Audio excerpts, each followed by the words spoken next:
Hello, everyone, and welcome to today's Sutta class. As usual, we will start with the Namo Tassa. Feel free to join in if you like.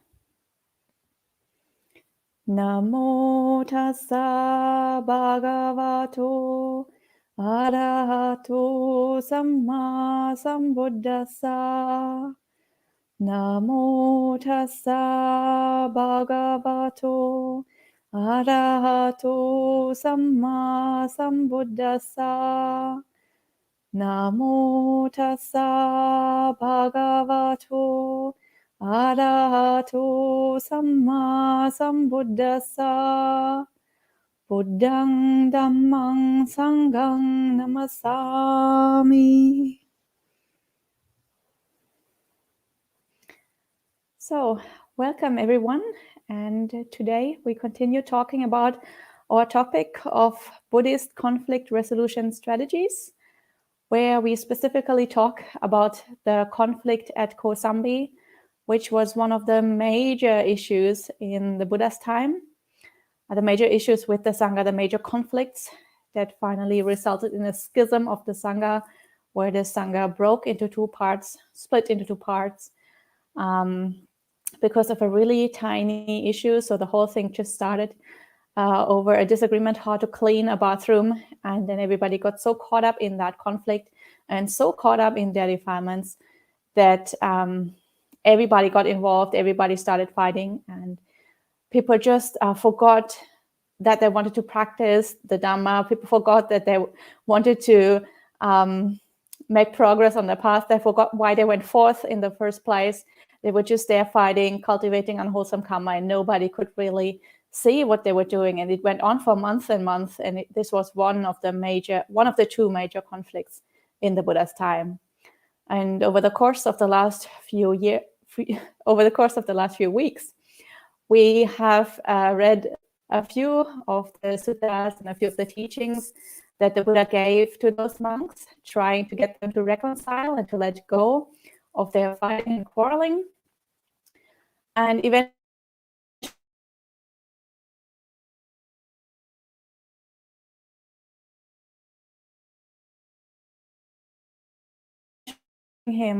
sorry, it seems that there was some kind of interruption just now. Hopefully you can hear me again. Maybe type in the chat if you cannot hear me.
So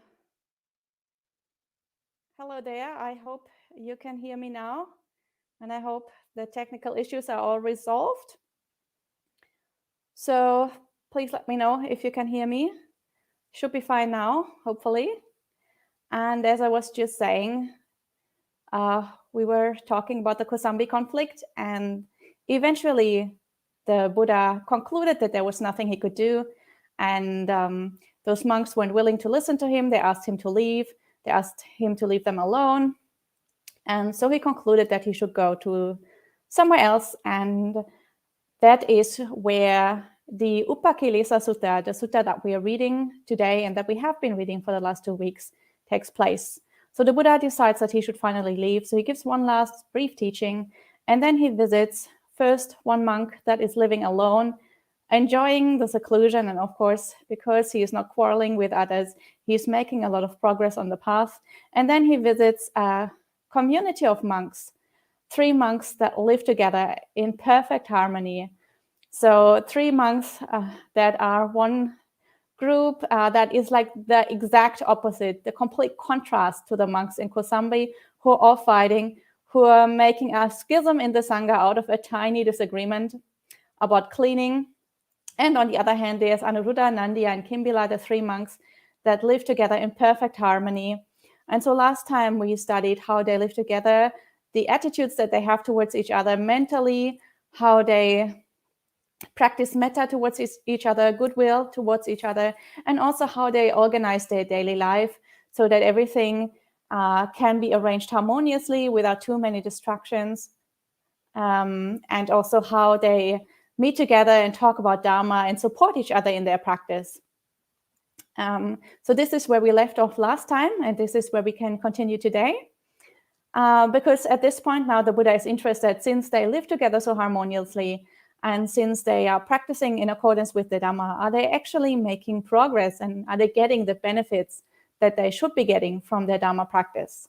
So now we are talking, the Buddha keeps on talking about deeper stages of meditation, the so-called upakilesas, how to enter very deep samadhi. So this is a very beautiful teaching, also a very unique teaching that is quite special and not found in many other places in the canon, only in the Upakilesa Sutta.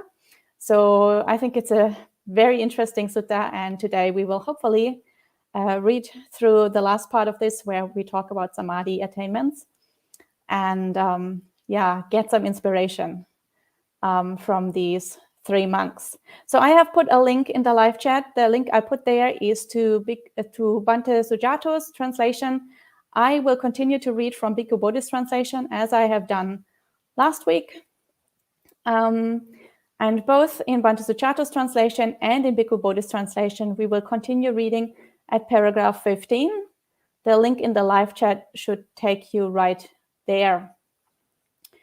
So we continue at the part where Anuruddha has just explained how they organize their daily life and how they live together so harmoniously. So at this point, now the Buddha says, "Good, good, Anuruddha. But while you abide thus, diligent, ardent, and resolute, have you attained any superhuman states, a distinction in knowledge and vision worthy of the noble ones, a comfortable abiding?"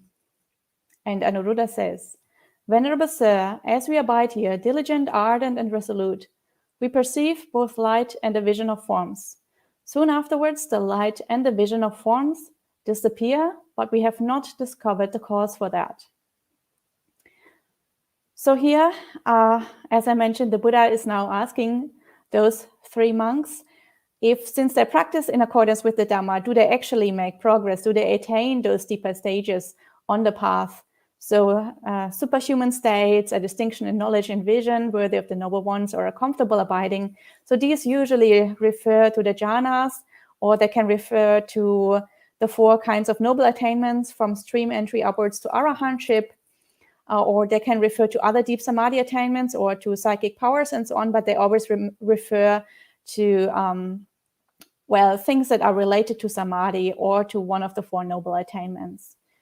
So a comfortable abiding usually refers to jhana. A distinction in knowledge and vision worthy of the noble ones usually refers to one of the 4 stages of enlightenment. And a superhuman state can mean any of these things or some of the other samadhi attainments. And Anuruddha says, he says that we perceive some light and we also see some forms. So he doesn't really claim any of those superhuman attainments, but they are still at a preliminary level. So they have some kind of samadhi. They see some samadhi nimittas. Some people who have some experience with samadhi, you might know that as the mind converges, as the mind gets concentrated, it can feel like the mind gets very spacious, it can get very bright, it can get very luminous. So there can be perceptions of lights. It can feel like the mind itself is quite radiant, or like there is a light that appears in the mind. And also for some people, they can actually see what here is called a vision of forms, or a samadhi nimitta. So that can either be a round disc of some kind of colorful light, or if you do some other practices, such as death contemplations, or if you do corpse contemplations or asubha meditations, that form could also be some kind of asubha object. It could be, for example, a skull or a skeleton or a bone or a corpse or some other, whatever other meditation object you're using. That could be the form that samadhi nimitta that you see at this point. So that's something that is entirely mental. You don't see it with your physical eyes. It arises in the mind. And that is preliminary to jhana, but is already a very good state of concentration. So here, Anuruddha and his friends obviously haven't developed those really, really deep stages on the path yet. They don't seem to have jhana at this point, and they don't seem to be arahants or anything at this point. And of course, that's very interesting because some of you might know that there's another sutta in the canon. I've mentioned that last time already, which is called the Chula Gosinga Sutta, Majjhima Nikaya, number 31. And in that other sutta is very similar to this one here. Again, it talks about Anuruddha and his two friends, and they still live together in exactly the same way, still live together very harmoniously. And that time the Buddha comes and asks them the same questions. And at this point, when he asks about the superhuman states, they confirm that they have attained all the jhanas and all the immaterial attainments, and that they have become full arahants finally. So here our sutta, the Upakilesa Sutta, seems to have taken place at a somewhat earlier stage, but we see in this other sutta that eventually this kind of practice has taken them all the way to arahantship. But here in this sutta, they're still on the practice path, and that is, of course, interesting because all of us who are still practicing might be at a similar stage or might eventually arrive at a similar stage. So the instructions and the helpful tips that the Buddha gives here at this point might be quite helpful for us at some point, since most of us are probably also not arahants yet and might struggle with the development of samadhi. So Anuruddha also says sometimes those lights are there, sometimes those forms are there, and then suddenly they also seem to disappear. So their samadhi doesn't seem to be very stable yet. The samadhi nimittas come and go. And Anuruddha also says we have not discovered the cause for that. So they don't really quite understand why the nimitta is sometimes there and why it disappears. They don't really understand how the mind works. So they haven't developed the wisdom, they haven't developed the insight in how to develop samadhi, how to strengthen the mind, how to avoid those nimittas from flickering and from coming and going. So they can't really control what's going on, and they don't really understand what is happening. So they don't have the wisdom. And the Buddha continues and says, you should discover the cause for that, Anuruddha. So the Buddha says you have to understand how the mind works. You have to apply your wisdom here. This is exactly where wisdom comes in when you develop samadhi. You have to understand why sometimes your samadhi doesn't work, because everything is cause and effect. There is a cause for good samadhi, and there is a cause for samadhi to disappear.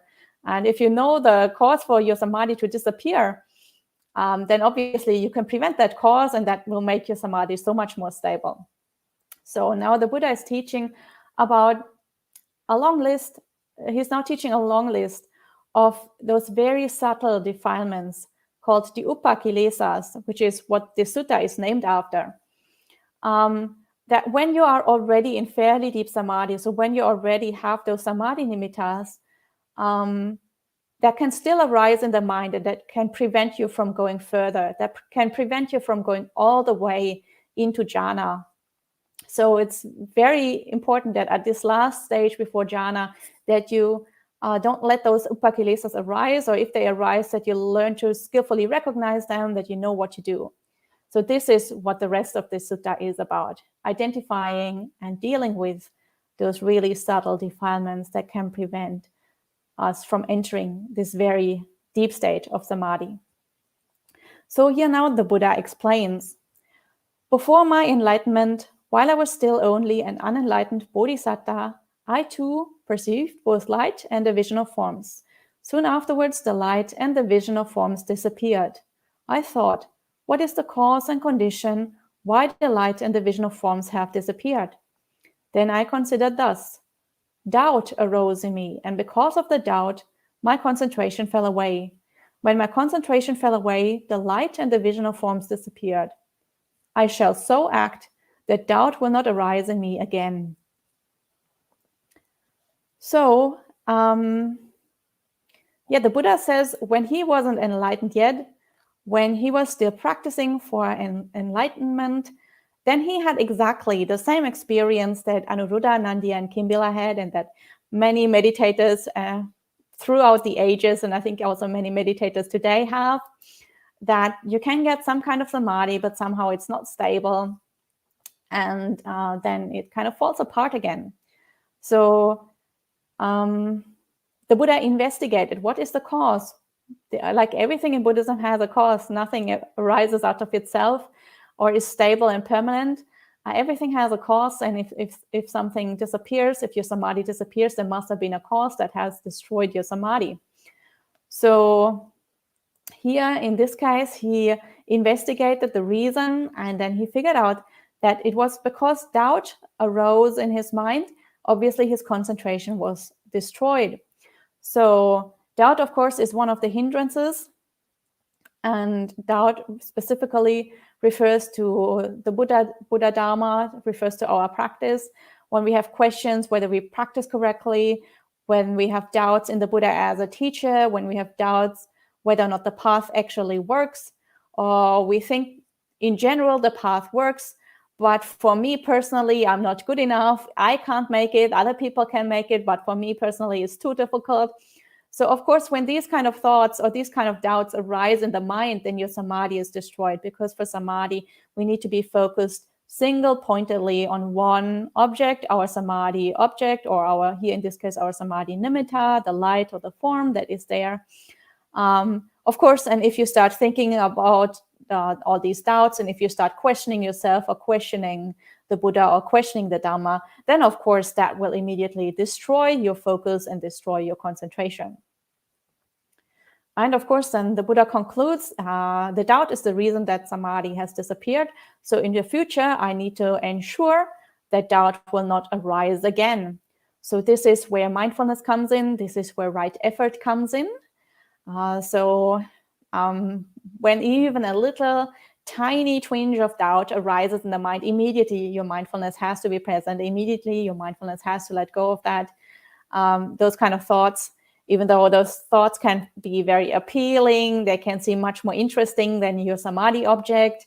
They can really feel like it's much more attractive to follow along these trains of thought rather than focusing on our meditation object. But that's where mindfulness needs to be there, and where right effort needs to be there to redirect our mind back to our object, or ideally to catch it so early that the mind hasn't veered away from our object yet, so that we can stay on the object uninterruptedly.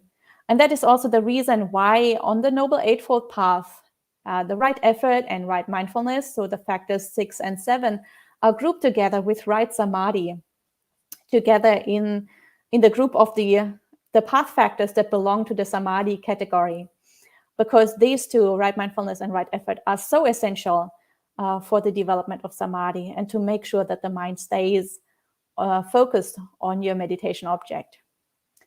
So here, the first upakilesa that can arise and that can prevent us from entering deep meditation is doubt.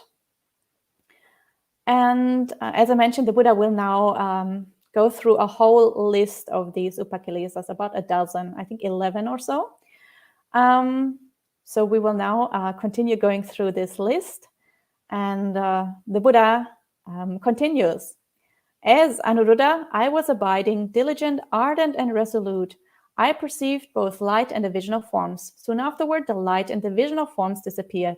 I thought, what is the cause and condition why the light and the vision of forms have disappeared? Then I considered thus. Inattention arose in me, and because of inattention, my concentration fell away. When my concentration fell away, the light and the vision of forms disappeared. I shall so act that neither doubt nor inattention will arise in me again.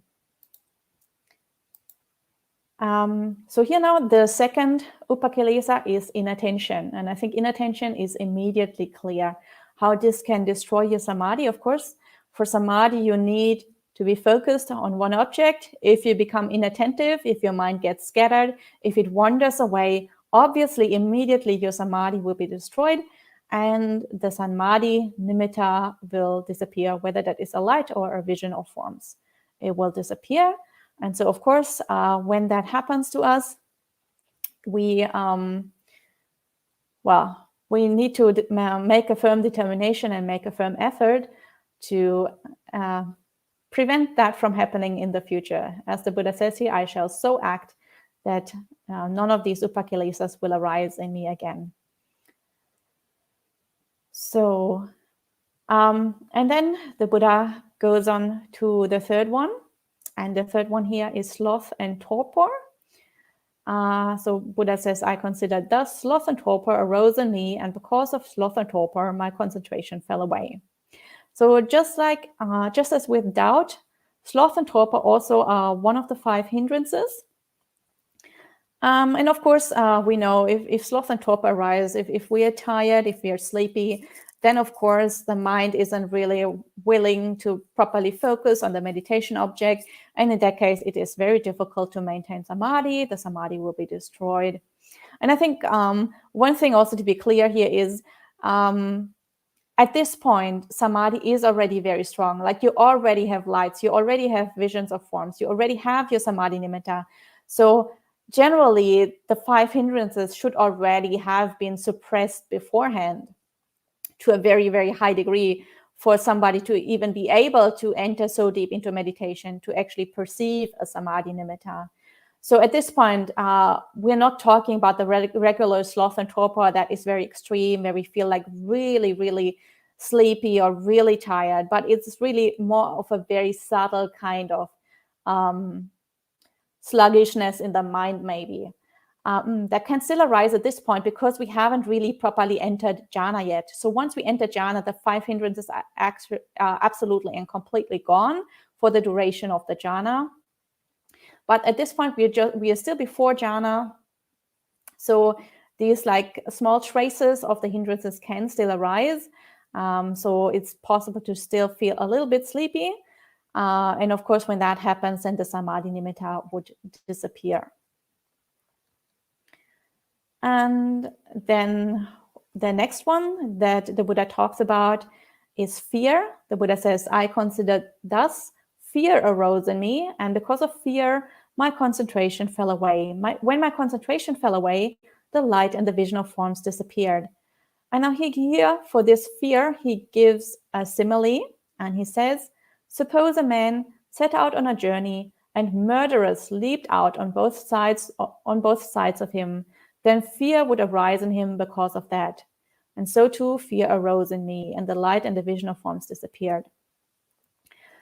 So fear is an interesting one because fear is something that many, many meditators experience in these deep stages of meditation, and that many teachers that teach about jhanas very often teach about. Like this fear is so common when people perceive samadhi nimittas.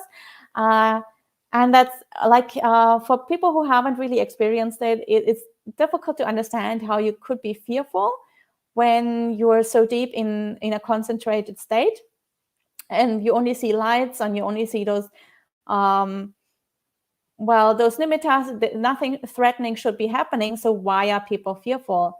But as I mentioned, so many teachers talk about this constantly and so many people actually experience this. And I think this is also why the Buddha, he gives a simile, whereas for some of the other states, he didn't give a simile because this is one of the most common causes why people fall away from concentration, I think.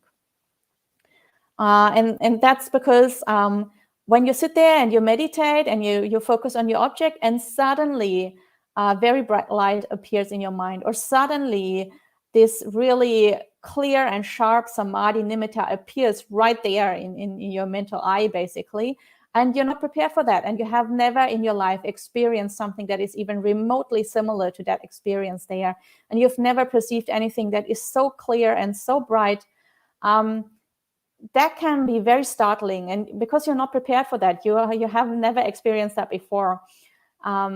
People can, like, the first reaction that some people, actually many people have, is that they're startled, they're kind of fearful, and they sort of mentally pull back from that samadhi nimitta. And that, of course, that sort of mental movement away from the nimitta can really destroy concentration, obviously. So, and as the Buddha says here, it's like when you're out on a journey and suddenly all these murderers leap out at you. In the same way, the samadhi nimitta can leap out at you when you're not prepared, because it's the first time that you have a nimitta. And that would trigger fear in people, because it's just something that is so unusual and that people haven't experienced before. And so obviously, as people get more familiar with the nimitta, as these things keep on happening more often, people understand that there's nothing to fear. And then obviously people can start to enjoy the experience and start to become more familiar with the nimitta and sort of let go of that fear. But the first few times that happens, it's really not uncommon for people to react fearful, even though the nimitta can be quite beautiful, because it's just so strong, so bright, so unexpected that the nimitta arises. And then the next upakilesa that the Buddha talks about is elation. So the Buddha says, I considered thus elation arose in me, and because of elation, my concentration fell away. When my concentration fell away, the light and the vision of forms disappeared. And there is another simile here, and the Buddha says, suppose a man seeking one entrance to a hidden treasure came all at once upon 5 entrances to a hidden treasure, then elation would arise in him because of that. So too, elation arose in me, and the light and the vision of forms disappeared. So elation obviously is another hindrance in meditation. I think that is also quite clear. Obviously, if a nimitta arises in the mind, many people tend to get quite excited about that. So some people are very fearful, other people get very excited, or some people are fearful at first, but if it happens several times, then they get very excited. And of course, if you get very excited when the nimitta is there, then your concentration will be destroyed. So if you don't maintain your equanimity, if you don't maintain your focus, then your concentration will obviously fall away. And again, this is something that is really, really common. And I think for that reason, the Buddha again gives a simile here to illustrate it more. Just as though somebody was seeking an entrance to hidden treasures, obviously it's like seeking an entrance into jhana, and all at once you find so many different possibilities for entering into jhana or for finding that hidden treasure. Obviously, you would be super excited.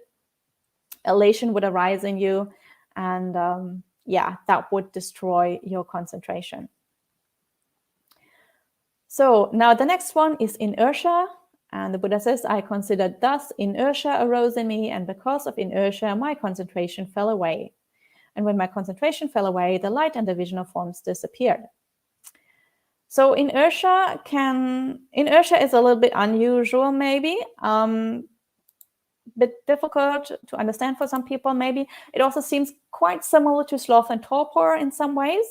So the first thing to bear in mind here is that of course, we're dealing with a translation here, so maybe we can't quite capture all the nuances of the Pali in English. The other thing is also that these upakilesas, as I mentioned, this is a very rare teaching. It's not really found in many other suttas in the canon. So we don't really have many explanations for all these subtle states. So all I can give you is my own interpretation, what I think this means. And maybe other teachers will give you slightly different interpretations. My personal opinion is there is a slight difference between inertia and sloth and torpor. Inertia is not necessarily related to being sleepy or to being tired or anything. It can just mean that the mind is somewhat sluggish and it's difficult to move around. It's not really that pliable. It's not really that workable. And if we, for example, use the metaphor of a clear flowing river or clear flowing water as the mind that is just peaceful and calm, but it flows along, it changes from moment to moment. If inertia is present in the mind, then the mind doesn't really flow smoothly. It's sort of a little bit kind of sticky, or a little bit kind of, I don't know, murky, or it just doesn't flow continuously and smoothly along. It's like it's a little bit sticky and a little bit sluggish. So if the mind is like this, then it's very difficult for the mind to be really open and spacious and bright. And so if that arises in the mind, then also the concentration and your samadhi nimitta can be destroyed. So that's inertia. And then the next one that the Buddha talks about is excess of energy. So the Buddha says, I considered thus, excess of energy arose in me, and because of excess of energy, my concentration fell away. When my concentration fell away, the light and the vision of forms disappeared. Suppose a man were to grip a quail tightly with both hands. It would die then and there. And so too, an excess of energy arose in me, and the light and the vision of forms disappeared. So here again, we have a simile, and the simile here is of a man who holds a tiny bird, and that man holds the tiny bird too tightly, so the bird is squeezed to death and it dies right then and there. And so the same can happen in our samadhi. Some people just put so much effort into their practice that they kind of over-focus the mind. So, of course, right effort is important in our practice, but as anything, we are on a middle path, and there can be such a thing as too much right effort, too much effort put into the meditation, where we grip onto our meditation object way too tightly. And especially if there is a samadhi nimitta that has arisen in the mind, and we kind of just sort of come at it from all sides and try to grip it and try to hold onto it and try to cling onto that, then of course that would also destroy that samadhi nimitta, because the mind gets too cramped up, it gets too tight, and it's no longer open and clear and spacious. So the samadhi gets destroyed. And this is also something that commonly happens in all stages of meditation, also the beginning stages, long before we develop a samadhi nimitta. There is such a thing that called a samadhi headache that can happen when people go on longer retreats, and when people really just spend 5, 10, 12 hours a day meditating and really just over focusing, and you can see it, their whole face gets cramped up, all the muscles in the face are contracted, and when they do that for a few days, they actually develop headaches. And this is called a samadhi headache, because you're just using too much energy in your practice. So that can destroy samadhi. And the next one that the Buddha talks about is exactly the opposite, deficiency of energy. And the Buddha says, I considered thus, deficiency of energy arose in me, and because of deficiency of energy, my concentration fell away. When my concentration fell away, the light and the vision of forms disappeared. Suppose a man were to grip a quail loosely, it would fly out of his hands. So too, a deficiency of energy arose in me, and the light and the vision of forms disappeared. So this is exactly the opposite. As I just mentioned, we are on a middle path. So if we use too much force, too much exertion, our samadhi doesn't work, our practice isn't going to develop properly. But if we have too little energy, if we are sort of too scatterbrained, if our mind is too unfocused, then also we can't properly develop in samadhi. So here the simile is of a quail, so a very small bird. If we hold it too loosely, then it'll just fly away. And in the same way, if we hold our meditation object too loosely, then it would just not stay in the mind. The mind would just be too scattered. So these two are opposites, excess of energy and deficiency of energy. And the next one that we have here is longing. And the Buddha says, a longing arose in him, and because of that longing, the concentration fell away. And so longing, I think, is quite easy to understand. Longing is very similar to attachment or to greed, maybe. Longing for some kind of object means we don't really enjoy our meditation. We want to focus on another object, on a more pleasant object, probably some kind of material form, or maybe something that we enjoy. The mind just likes to wander away to some kind of other object, probably some kind of sense pleasure.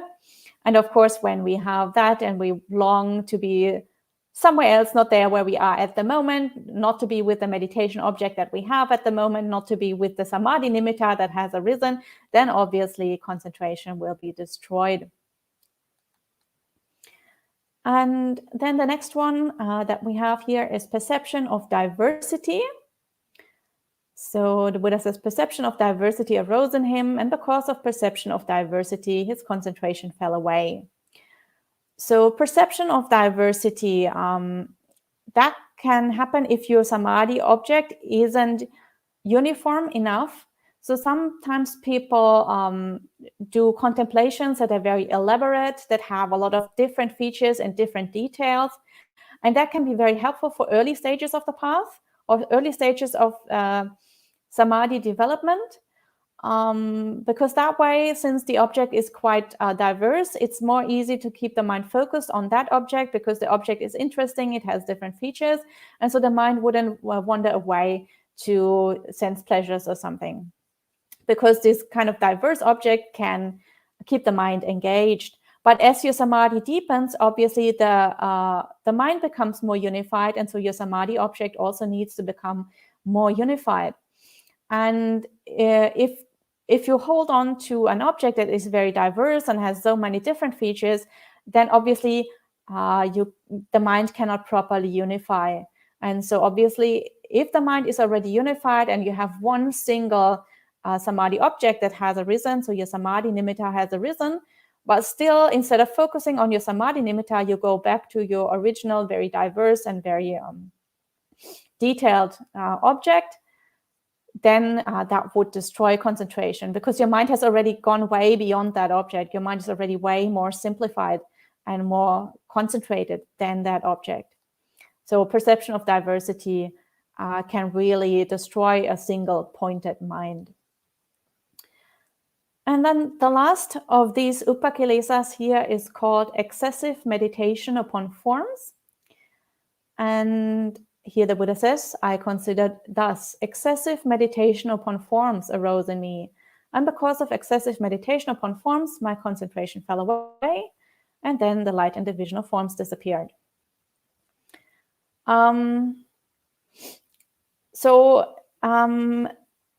This one, I think personally, this means that we cling too much to the form of our object. So when we want to enter jhana, obviously we need to let go of all the forms that we perceive in our mind. We need to let go of all the meditation objects. So the meditation objects are helpful in the beginning as we try to develop concentration, as we try to detach the mind from the sense pleasures and from indulging in wandering around. But as we prepare to go closer and closer to jhana, and as we prepare to enter jhana, eventually we have to let go of that meditation object. So if we don't recognize the right time to let go of the object and we cling on to the meditation object, then we will be prevented from entering jhana. So I think this is what is going on here, excessive meditation upon forms, clinging on to our meditation object when it's time to go beyond and time to let it go. Then that can also destroy concentration, and that can can prevent people from going in deeper.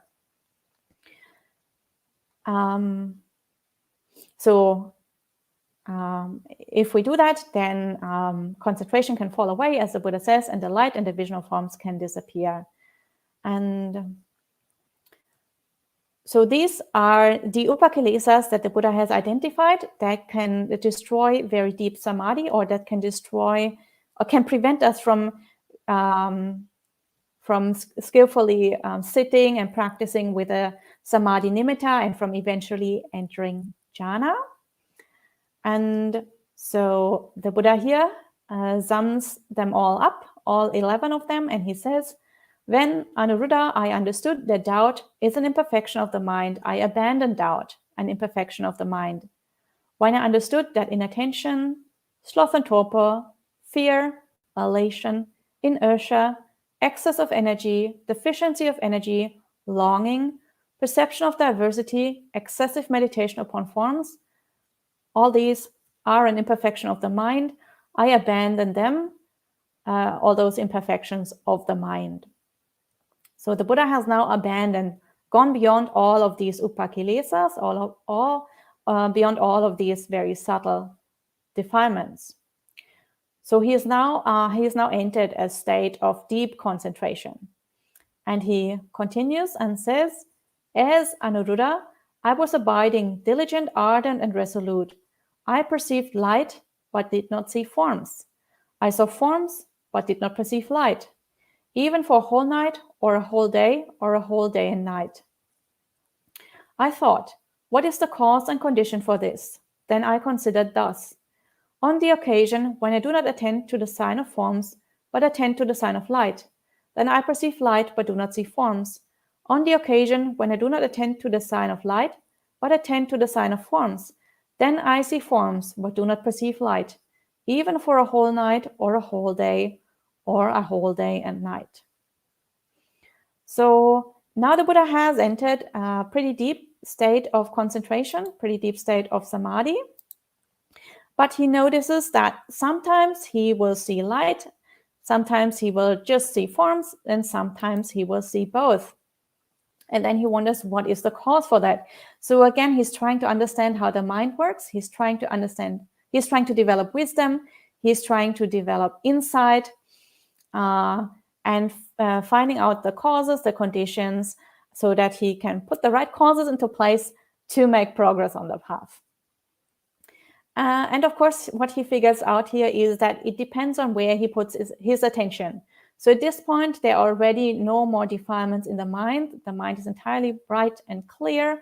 So his mindfulness will be very sharp. His attention will be very sharp, and his mind will be very powerful. So wherever he directs it to, that is what he can focus on, and that is what he can make arise in the mind. So if he directs his mind to the perception of light, then he will perceive light. If he directs it to the perception of forms, then he will perceive forms. If he directs it to both, then he can see both. And as he says here, since there are no more defilements in the mind, this can last for a very long time. There's nothing that will destroy his samadhi. There's nothing that will make him fall away from his object.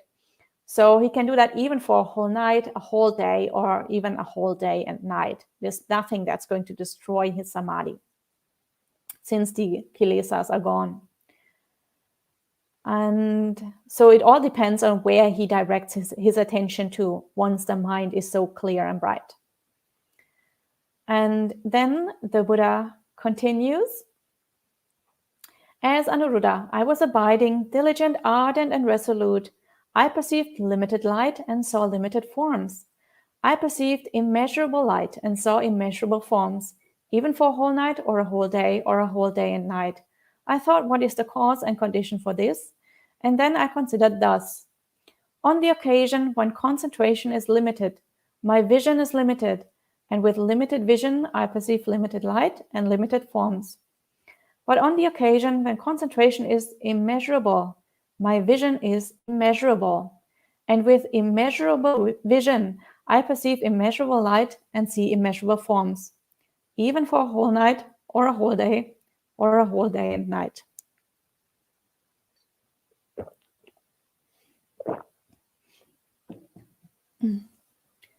So now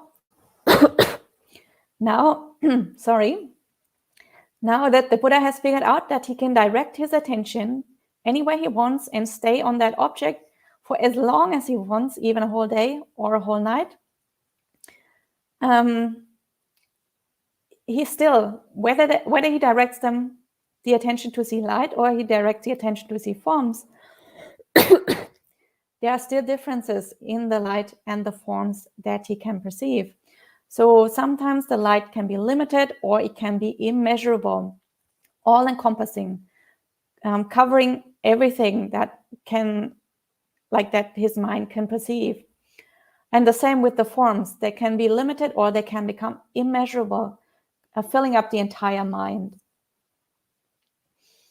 And the Buddha then tries to find out what is the cause for that, what is the reason for that. And again, he tries to understand how his mind works. Why are there all these differences? And then he figures out that still the concentration is different from day to day, from time to time. And when his concentration isn't all-encompassing, when his concentration is still limited, when it's still not fully developed, then his vision is also limited. And because of that, the forms and the light that he can see are also limited. But if his concentration is fully developed, is entirely immeasurable, entirely all-encompassing, then also his vision, like his mental vision, obviously not the vision with his two fleshy eyes, his vision also is absolutely immeasurable and all-encompassing. And then the lights and the forms are also immeasurable. So again, he understands how his mind works and that how concentration can be on different levels, from very limited levels to all-encompassing, entirely immeasurable levels. So, and then the Buddha continues and says, when Anuruddha, I understood that doubt is an imperfection of the mind. Now we are again going through all the imperfections. Sloth and torpor, fear, elation, inertia, excess of energy, deficiency of energy, longing, perception of diversity, excessive meditation upon forms, and which are all imperfections of the mind. And when he abandons all of them, then he thought, I have abandoned those imperfections of the mind. Let me now develop concentration in 3 ways. So now the Buddha reviews again all the imperfections that he has abandoned. And then he realizes they have all been abandoned. The mind is now entirely bright and clear, ready to enter very deep stages of samadhi, ready to enter the jhanas. And now he decides to develop concentration in 3 ways or on 3 different levels. So, and the 3 different levels are as follows. And the Buddha says, thereupon, Anuruddha, I developed concentration with applied thought and sustained thought. I developed concentration without applied thought, but with sustained thought only. I developed concentration without applied thought and without sustained thought. So this is the first level. The second level is, I developed concentration with rapture. I developed concentration without rapture.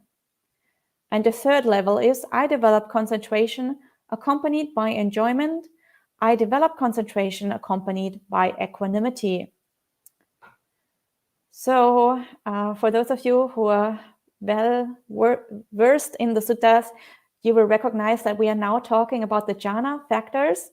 So here in this passage, we are talking about entering jhana and about developing the different levels of jhana. So up until now, we've been talking about stages of meditation that are before jhana, except for the last bit where we talked about immeasurable concentration. So obviously immeasurable concentration would refer to jhanas. But the other part about the upakilesas was before jhana, but now the Buddha is talking about developing jhana. But he isn't using the usual classification of 4 different jhanas. So he's describing jhana in a somewhat different way than usual. But it very clearly, as we go through this, it will become very clear that he is talking about the 4 jhanas here. So first, the Buddha develops concentration with applied thought and sustained thought. So this, for those of you who know the Jhana Factors, this is of course Vitakka and Vichara. And of course, for Vitakka and Vichara, there is a long debate with a lot of teachers taking a lot of different opinions, whether that actually refers to thought or whether that is a more subtle state of mind, and whether in the first jhana we have already overcome all forms of thought.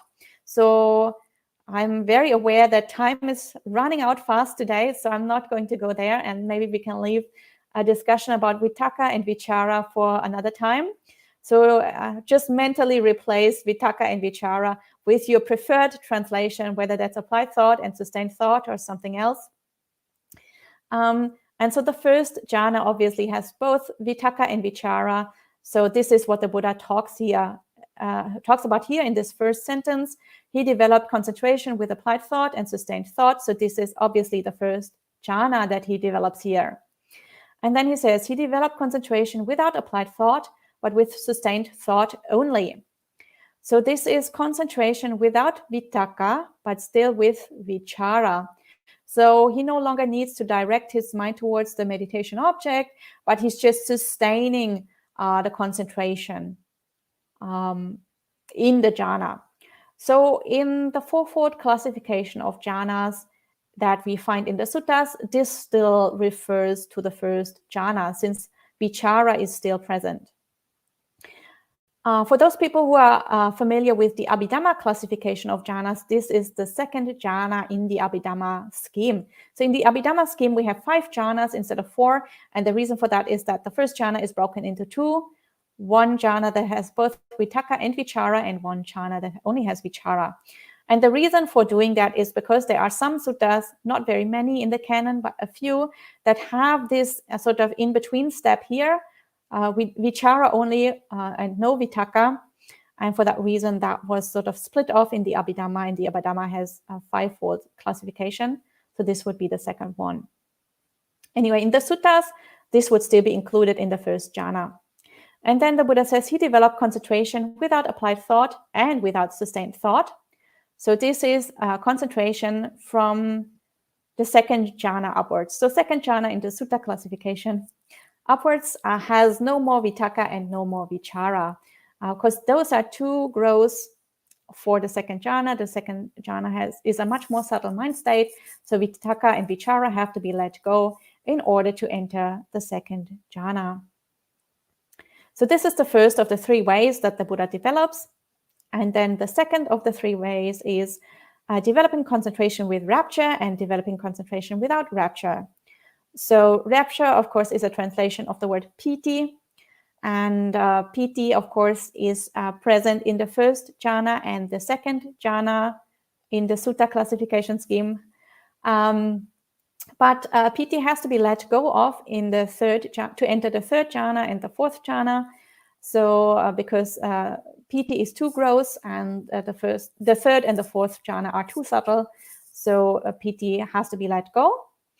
So when the Buddha says he developed concentration with rapture, that means he developed the first and the second jhana, and he developed concentration without rapture means he also developed the third and the fourth jhana. And now the third of the 3 ways that he develops concentration with is with the question of enjoyment and equanimity. So the Buddha says he developed concentration accompanied by enjoyment, and he developed concentration accompanied by equanimity. And enjoyment here is sukha. And sukha, of course, is present in the first, second, and third jhanas. And when you enter the fourth jhana, then you have to let go of sukha, and only equanimity, so upekkha, is still present. So as we can see, this scheme of development that the Buddha applies here is exactly parallel to the 4 jhanas. And it has exactly the same jhana factors. It's just that he doesn't call them jhanas here, but he describes exactly the same process that he goes through. So he develops the 4 jhanas here, in other words. And the Buddha then finishes off by saying, when Anuruddha, I had developed concentration with applied thought and sustained thought and all the other factors, and I had developed concentration accompanied by equanimity, the knowledge and vision arose in me. My deliverance is unshakable. This is my last birth. Now there is no renewal of being. So the Buddha says, when I had developed samadhi in this way, through the 4 jhanas, then I was liberated from all the defilements. I became an arahant. So of course, this here is the declaration of arahantship and the knowledge and vision of arahantship. My deliverance is unshakable. This is my last birth. Now there is no renewal of being. I will no longer be reborn. My mind is entirely liberated. So here we see that this, of course, this liberation, this knowledge and vision was dependent on developing jhanas first. So jhanas are a very important basis for development of the higher stages of the path, for development of arahantship. And of course, that doesn't only work for the Buddha, that works also for Anuruddha and his friends, as I mentioned. There's this other sutta where Anuruddha and his friends go through all these stages, the Chula Gosinga Sutta, and where they also become arahants with exactly this method, based on this sutta here that the Buddha has taught them now. So when the sutta finishes, that is what the Blessed One said. The Venerable Anuruddha and his friends were satisfied and delighted in the Blessed One's words.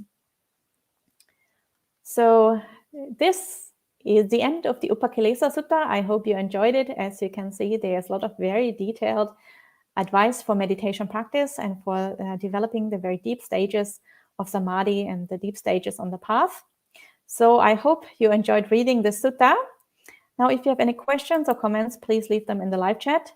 And I am aware that it's already quite late, but I really wanted to finish this sutta today, and I didn't want to interrupt the talk about Samadhi right in the middle somewhere. So I hope that it's okay with you, and we can go a little bit over time to answer your questions if you have any. And I will now see if I can find any questions. And Gita's question is, Aya, what if the object that arises is on 3 seals of Dharma or the 12 links? Should one examine them or direct back to single pointedness? So it depends on what you're trying to do. If you are trying to do a vipassana practice and you're trying to develop wisdom, then you can start to examine and investigate and try to understand how that all works. And that's how you develop wisdom and insight, and you understand how the mind works and so on. If you're trying to enter deep stages of meditation and you're trying to enter the jhanas, then don't examine and don't investigate. Just single-mindedly or single-pointedly focus on your Samadhi object. So it just depends on what you want to do. Both methods are valid meditation methods. One is more on the Vipassana side, one is more on the Samadhi side. But be clear what you want to do and don't get distracted. So if you want to actually do Samadhi and you want to enter a jhana, but then in the middle you get distracted and you start to examine your object and you start to investigate, then obviously you're not really going to get into Samadhi anytime soon. So it really just depends on what you're trying to do.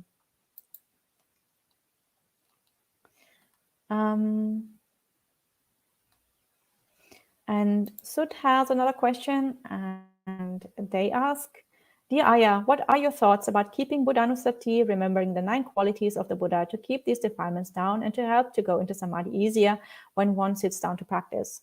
So it depends on what stage you are in your meditation practice. If you are fairly, let's say you're in reasonably early stages of your meditation, so you don't have a Samadhi nimitta yet, and you don't have those bright lights and so on, and you're still struggling sometimes with defilements or with a scattered mind or something, then Buddhanusati is, of course, very good.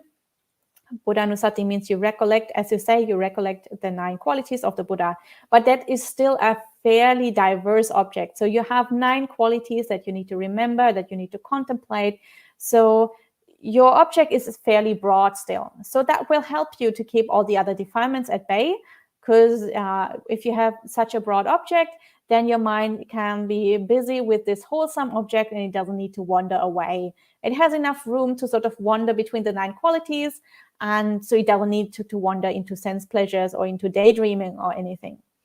However, if you already are in such a deep meditation state that you have a Samadhi nimitta, that means your mind is already quite one-pointed and quite focused. Otherwise, that Samadhi nimitta, that bright light in the mind, or that kind of form that you see in the mind, wouldn't have arisen yet. That only arises if your mind is already quite single-pointed and quite focused. So at that point, don't go back to Buddhanussati, because that is too diverse. If you sort of wobble in between or wander around between 9 qualities, that will destroy the single-pointed focus of your mind, and that will destroy your Samadhi nimitta. So Buddhanussati obviously is very good for beginning stages. As you go deeper, your object needs to be a lot more simple and a lot more unified to develop deeper stages of meditation. So you could sort of focus just on one quality to go deeper, one quality that inspires you especially. Some people like to just recite Buddha's name. So just recite Buddha, Buddha, or Buddho, Buddho. That's also a lot simpler than remembering 9 qualities. So these are ways of doing Buddhanussati that are more unified and that can take you somewhat deeper than remembering all 9 qualities. So depending on which stage you are in your meditation, you should adapt your object to that particular stage.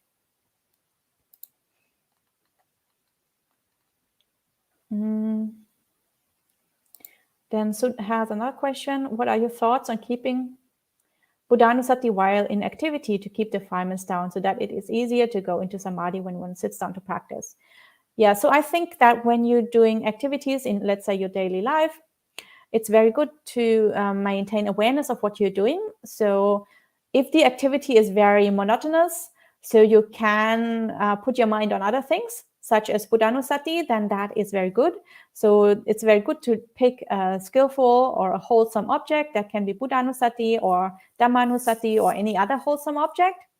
However, if the activity is fairly complex, then it's better to just focus your mindfulness on that activity itself, rather than sort of try to multitask and do that activity while at the same time doing Buddhanussati.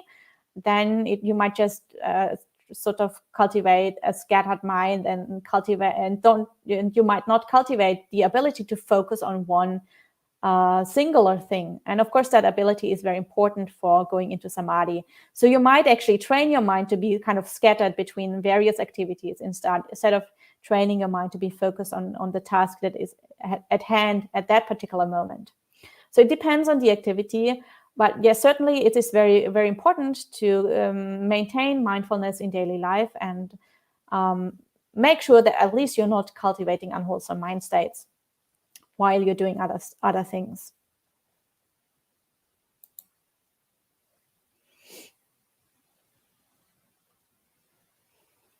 And Buddha Ruchi says, this is an inspiring sutta study. I'm getting this as related to my life.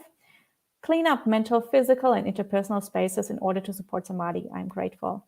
I'm glad that this is helpful, and I agree that this sutta is really, really inspiring. And I feel like this has teachings on so many different levels. Like it has teachings on, like if you're just caught up in a conflict, then this has helpful teachings. If you're living on your own, this has helpful teachings. If you're trying to establish a harmonious community, this has helpful teachings. If you're trying to enter into extremely deep stages of meditation, this has helpful teachings. So it's just very broad and it's really versatile, and it applies to so many people on so many different levels. And so I think this is one of the, I mean, they almost also does in the canon are pretty beautiful and inspiring, but this is really a very special one.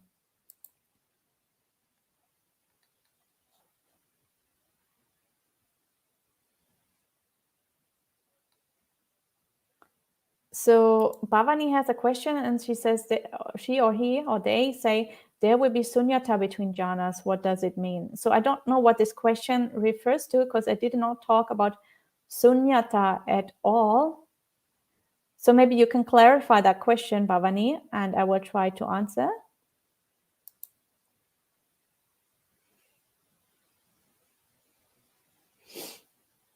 And Madalena says, where can I send my video regarding my meditation practice? I wish to get more knowledges about your teaching. Thank you so much for your guidance and sharing with us this supreme teaching. So I'm glad this teaching is helpful for you. And if you wish to contact me, I am currently staying at the Miao Fa Center in Berlin. And the Miao Fa Center has an email address, and I will type it in the live chat. It's info@miao-fa.de. So